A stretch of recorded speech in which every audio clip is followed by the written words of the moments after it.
1 సంవత్సరాల రైతుల యొక్క కళ నిన్నటికి నెరవేరింది.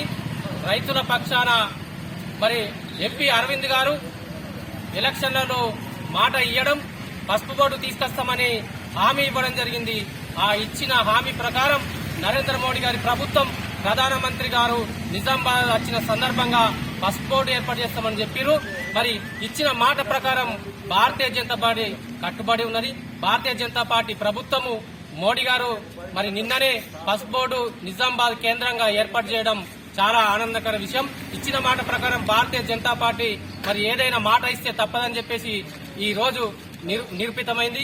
అలాగే మరి ఇప్పుడున్నటువంటి ఎంపీ గారు పట్టుదలతో ఈ బోర్డు తీసుకురావడం చాలా సంతోషంగా ఉంది. వారికి మరి సిరికొండ మండల పక్షాన అందరం కూడా అభినందనలు తెలియజేస్తున్నాం.